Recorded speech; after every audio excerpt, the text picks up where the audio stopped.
Well, look at me. I'm on top of this crazy swamp structure. Been building in Valheim, but building is not all I do. I enjoy the many different types of weapons that this game has to offer, and the mechanics behind them, and that's exactly what I'll do right now, is analyze the mechanics of the weapons. But before I do so, I would like to thank the variety of people that I've played with and helped discover these mechanics. A main group which I'll be playing with post Hearth and Home. That would be Jul or Mongo Cookie, live on Twitch occasionally and on YouTube. Adrian, Max, Gavin, aka Gavin Creates, live on Twitch sometimes, doing art. And we'll also be playing with Max's brothers Cole and Owen in our 6-person server. That being said, going to get into it. Hop back over, and I'll start analyzing. Going from maces or clubs all the way down to even stuff that's weapon adjacent or weapon important, like different effects, like damage over times, movement, shields, and shield properties. So, I'll start off right here. Mace and maces. For this analysis, all I really need to do is go over Bronze Age, because I have access to every type of weapon that I would really need, plus Battle Axe. Battle Axe is very unique. So, move set, regular attack combo, 1, 2, 3. It's a simple horizontal, horizontal, vertical, with the vertical dealing significantly more damage than the horizontal first two. It is one-handed, so it pairs well with a shield. I'll talk about shields later. The movement speed reduction is 5%. Backstab modifier is ×3, as you can see. And the damage is the same as what I would call the trinity of one-handers. Maces, swords, and axes generally have the same damage number. Doesn't mean they do the same amount of damage per stamina. And we'll see how that is in just a moment. Right now I'm going to head over to a specific area, and I'm going to fight against the Greydwarfs to illustrate exactly how different these standard types are. How are clubs, swords, and axes different from one another if they have the same style of damage? Well, for one, we can do the obvious. Look at the attack speed relative for the mace, and I'll switch to the sword, and then we'll go to the axe.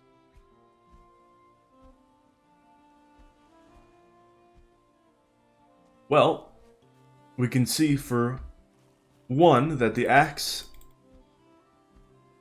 is significantly slower than the mace and the sword.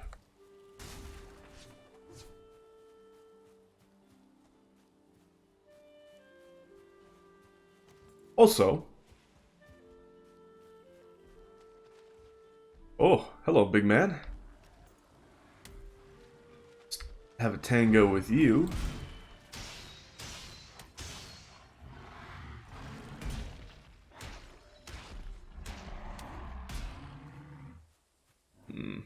Not showing my best here. Switch the sword for the important Oh, there's too many around me. Switch again.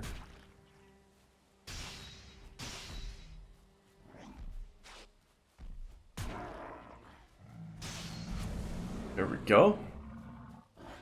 One more ought to do it. Wonderful. From that little interruption, you've just seen footage of where the Atgear absolutely excels, but I'm jumping the gun. Going back to clubs, and swords, and axes. The sword and the mace, all of them, except for the original club. What are you doing? They have a secondary attack or a special, as I'll be calling it from here on out.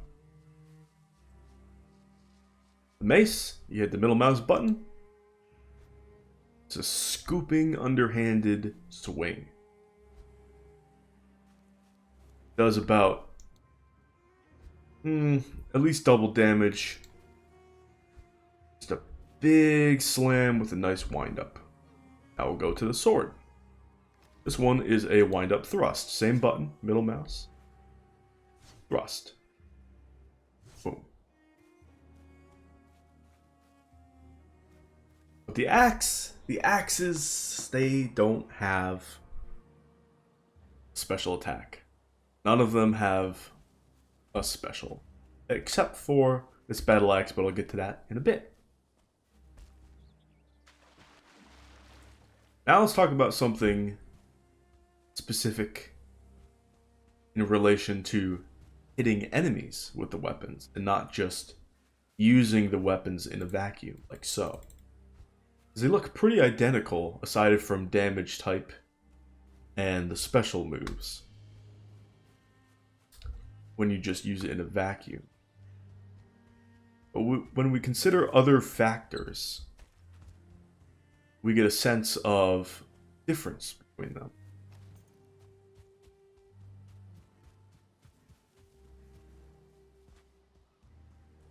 So I'll be going over to one of these nests here. I'll be fighting a variety of Greydwarves, a variety of situations, with a variety of weapons.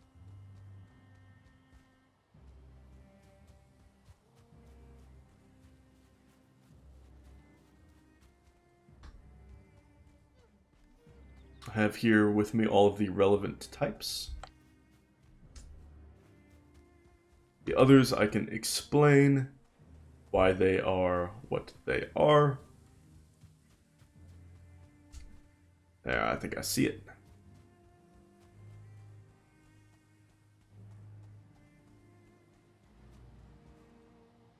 Wonderful. Looks like there's a brute.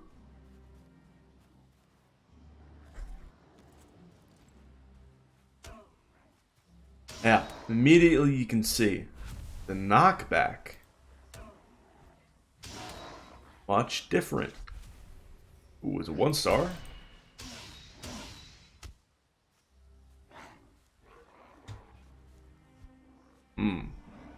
Tricky bastards. Why are there multiple brutes? What a terrible exhibition this has been so far.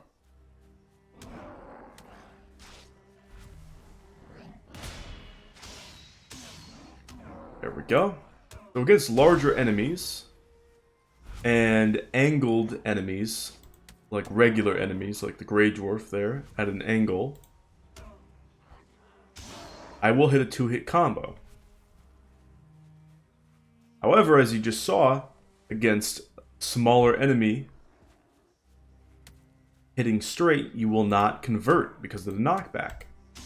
You will be able to do a 1-2-3 with the mace, but you cannot do a 1-2 on smaller enemies. And this is the same for Hullings as well. Sneak attack will do very well, but not as well as other weapons, as I'll get into. Now, I'll move on to the axe. Show what the axe can do. The axe can combo.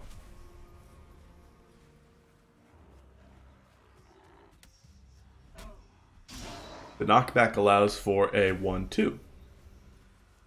Now already you might say, yeah, that's super efficient. That's way more effective than the mace. And I would say this is correct. This is absolutely true against small enemies like the Greydwarfs.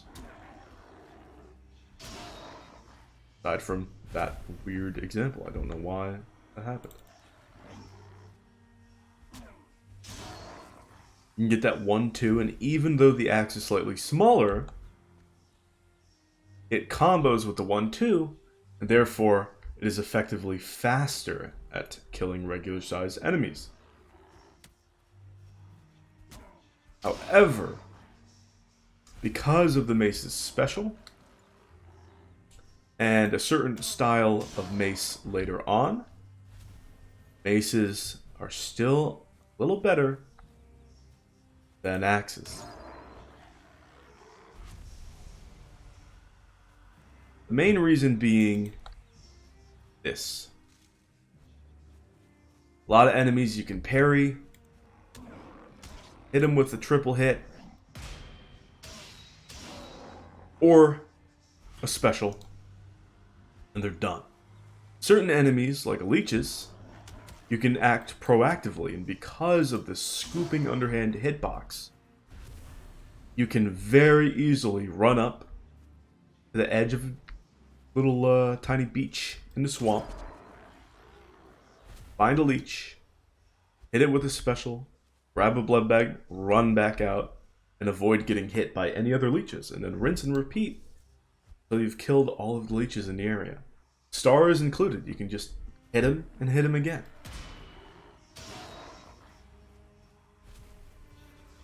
Because of this, the mace just has more versatility to it than the axe, even if it hits less efficient than the axe or sword, which I'll get into right now.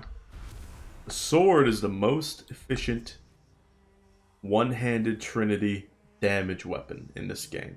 So out of the axe, maces, and swords, swords are king. Look at that special. So good. Boom. 1-2 converts just like the axe does. 1-2. Easy peasy. Tough enemies, you can go 1-2-3 real quick, and they're over. 2-3. Simple. 2-3. No, this enemy not really an enemy. It's this branch of the seed. Ooh, hello. Yeah, easily lay out combos, and because it has this thrust to it, it's very, very effective at pure damage. The swords are the most effective pure damage weapon in this game. It's got the swiftness, swifter than the axe, combos better than the club, and it has a special, even though it's not as useful as the mace special. It's still really good at taking out Fullings, really good at taking out a 1-star Fulling, very good at dealing with Berserkers. Sword is the best damage style weapon in the game, by far. By far.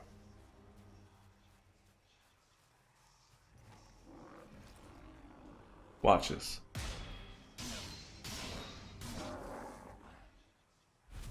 Done and done.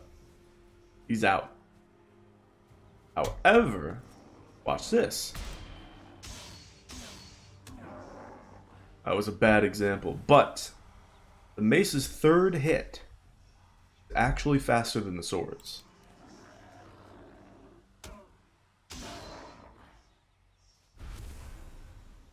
I can parry a brute, hit it with a 1-2-3 with a mace, and not get hit. And here we go. Oh, a 2-star. 1, 2, 3. See how you get how you hit before you get hit? Woo! That's dangerous. 2-star brute. That's a rare sight. Because you hit before you get hit, you can take out a brute in a 1, 2, 3 very easily with the mace. Because that third hit is faster, mace is pretty good on its own. Now for this type of encounter specifically, the Atgear is king.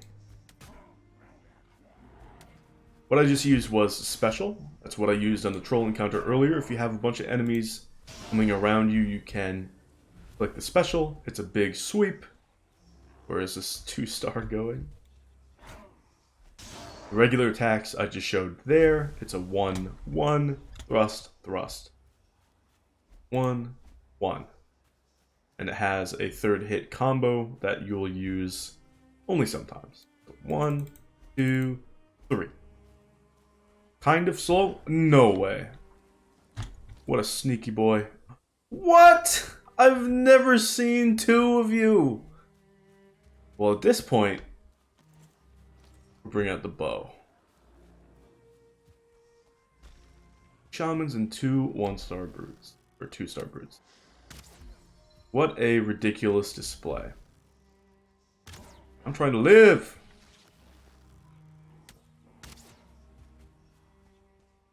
Why is there another one? Why is it 1-star? I'm trying to do his display, I'm not trying to die. I'll pull out the Atgear again. Pardon.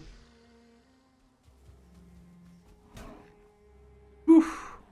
With the knockback, I barely outspaced that guy. The special, with its sweep, really good because the hitbox has a high radius. Oh! And there's a high chance of stagger. Has an immense stagger. Now these enemies are super strong, but they're not going to get staggered as easily as a regular type of enemy. Oh jeez. What a nightmare. Let's see, potion time. Why is there another one? Oh, that's the same one. I thought that was a third one.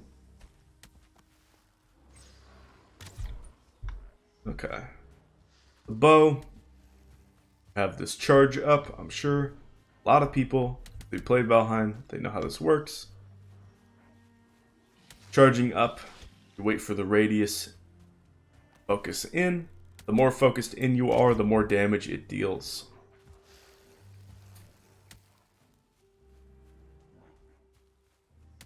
Whew. So many of them.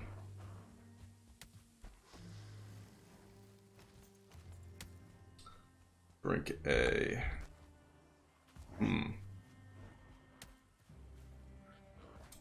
There are different types of ammunition that are really good. Even better than your standard...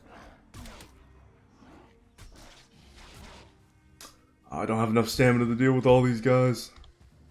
Even better than your standard wood or flint ammunition like I have right now. Why is there another shaman? For instance, there are damage over time effects. This is what I'll get into for the bows. And then there's the frost, which is the best. So the damage over times are fire from the fire arrows and poison from the poison arrows. These are pretty good damage over times. For other weapons, there's Spirit, which affects undead creatures, and those can be really, really good damage over time. And the last effect, the best, which I already said, is Frost. Absolutely, the Frost is by far the best.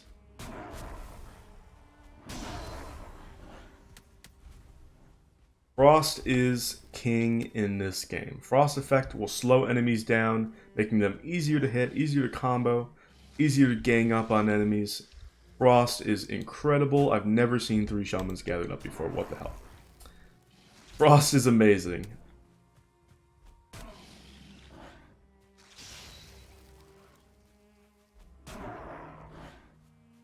Luckily, I'm making a masterclass out of the at gear right now.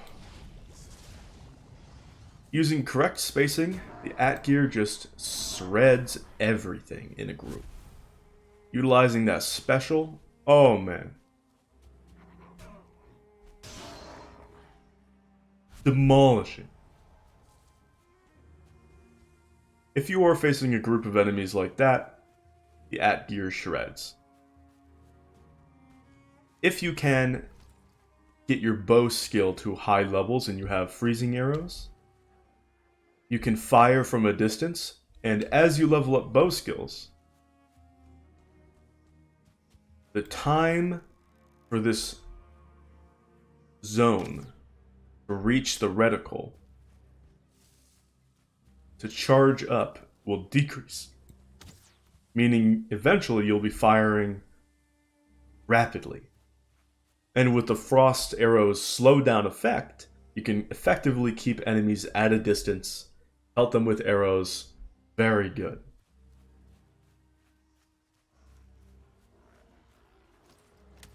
Just amazing. I had no idea there was still another 2-star. I'm losing track of these guys. The game does not want me to present the weapon information before the Hearth and Home changes, which are going to be announced or teased on Monday. Oh, man.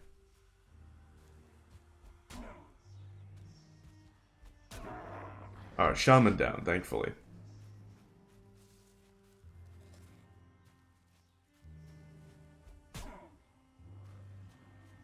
What? This is the worst RNG I've ever seen in this game.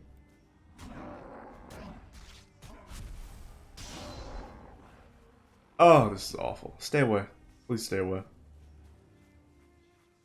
You're regular? Okay. Yeah. At gear. Oh no!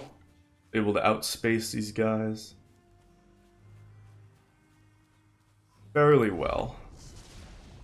Not the best. I don't get it. I don't get it. Why are there so many brutes? I don't understand.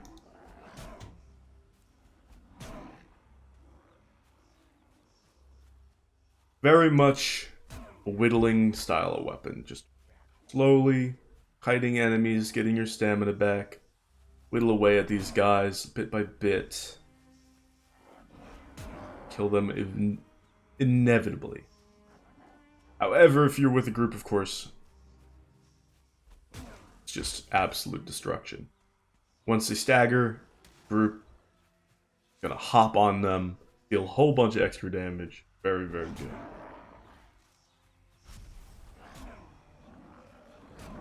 Oh, why is there another brute?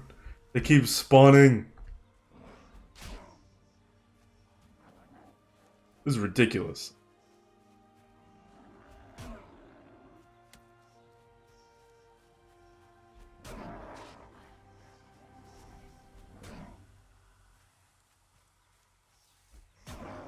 There's another one. As soon as I kill one, there's another one. I think it might be the 2-star attracting them? I don't know. Finally, the brutes are gone. Oh, I can go back to displaying weapons other than the at gear, which the at gear just did a wonderful job. Now I'm going to switch to the knife. I always recommend having the knife on your person. It's got a wonderful way of dealing damage per stamina. The knife has a very low attack per stamina cost. So as you see, stamina is going down very little as I'm just spamming attacks into the air. The knockback is very little, so it combos as you saw. And it has that juicy ×10 surprise attack modifier, or backstab modifier as it's called. Just lovely for getting the jump on enemies like so. Shamans and brutes are just loving to come out right now. And with the knife, I'm able to just make them not even worry. Just immediately drop them. Or, on these regular guys, or 1-star, set up a 1 to 2 hit combo and just take them out. Do note, this 1 to 2 combo won't work on Fullings as the damage per average enemy goes down for the knife. So you won't really be able to stagger, take them out that well with the knife at that point. You will still be able to get sneak attacks very easily, which is great. And those will be able to kill Fullings in one hit, which is amazing. The knife also has a special move, middle mouse button just like any other. It's this leaping attack, deals roughly 3 times the amount of damage, and it sends you really far. Look at that. Just going. Lunge. It's a great style weapon to get the jump on enemies. And some enemies, like the troll, in addition to having a aggro detection of sight and sound, there is also a time-based. So enemies have a certain time before they'll see you and aggro onto you, before they'll sense you. So you can run up to a troll behind it, even though you're sprinting and running. If you're quick enough, you can run up to it, jump and special, and get a devastating attack. And sometimes even one-hit kill a troll or Falling Berserker. Truly a high-impact weapon. But only in some instances. The knife is really good also because it has no movement speed reduction. I don't want to see anybody hitting R.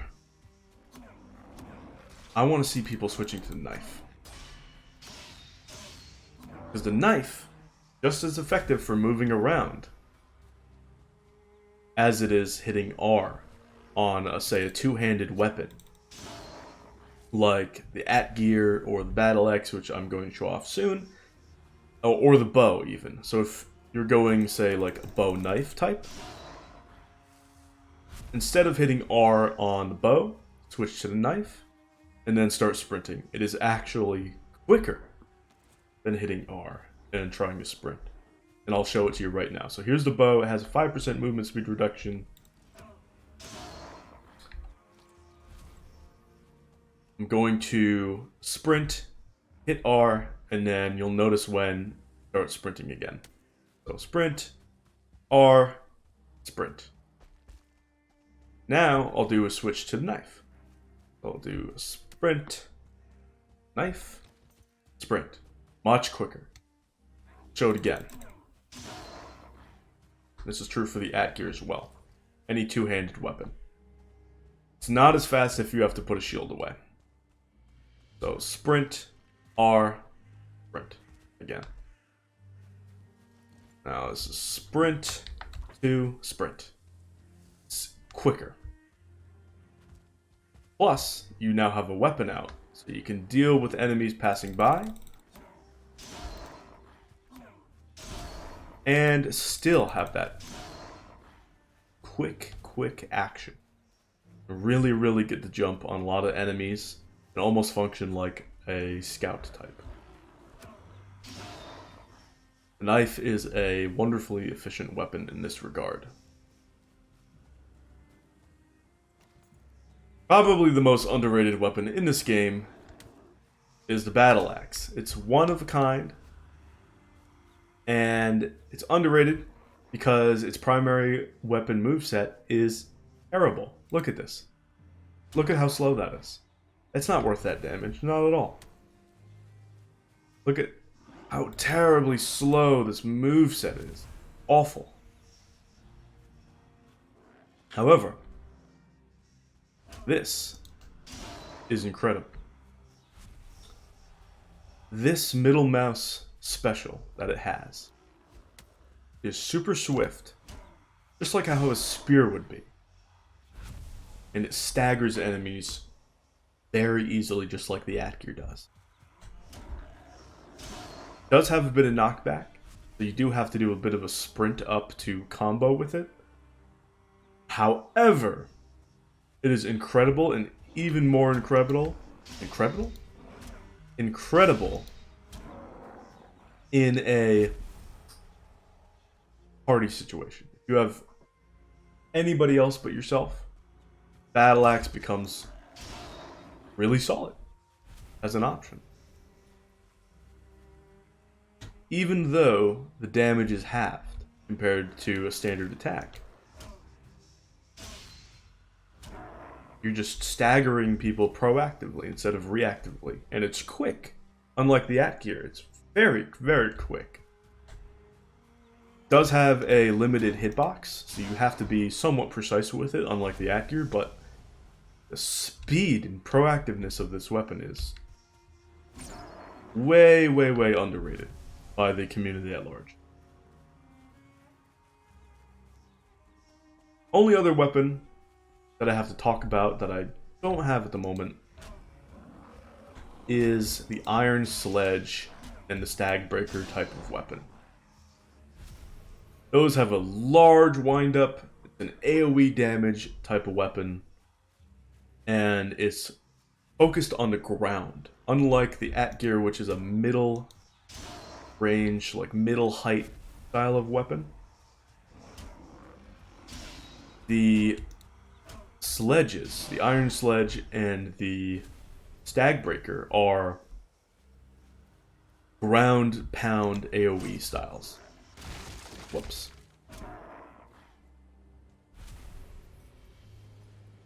They do a little bit of knockback.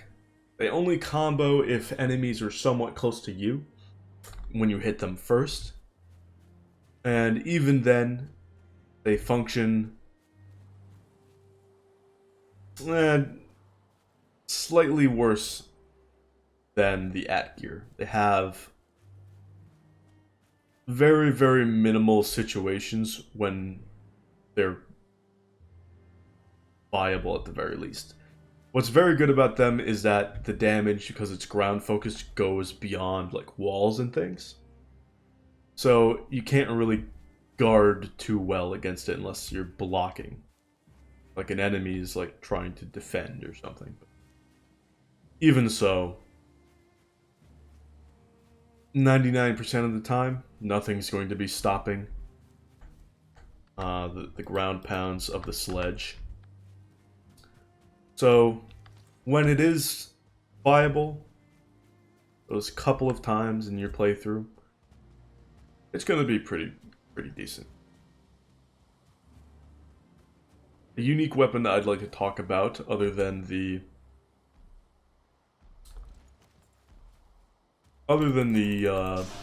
Battle Axe, would be the Frostner, which I do not have on this character because this character is in the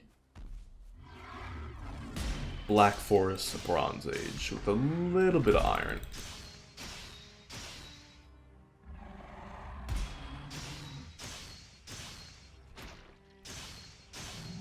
Wonderful. I love the knife. The Frostner deals cold damage just like frost arrows on a bow. This means that enemies slow down when you hit them, and it's much easier to land subsequent hits. Or do a tactical retreat and recover your stamina. Because of this, the Frostner is a very good combo weapon. It's good for solo play, it's good for any type of play. Frostner is really incredible, and it's the reason why the swords aren't the #1 combo weapon. The Frostner is the sole reason behind that.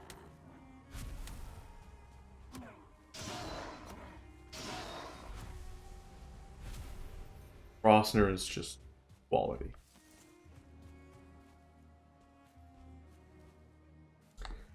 Now, what do I think are they going to change in Hearth and Home? I think they might buff Battle Axe, even though it totally doesn't need to be, just because of the community disdain for it. I think they might nerf bows, because you get a team full of archers, and they just destroy everything.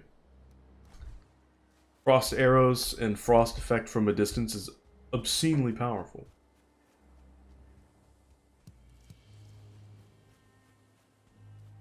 I don't think they would actually change much else. Because if you give maces more combo power by lowering the knockback, then the Frostner becomes kind of obscene. And right now the Frostner is personally best designed weapon. Not even personally, it is just the best designed weapon in this game. Something I forgot to mention is wet enemies take more damage from frost damage. So Frostner and frost arrows deal more damage.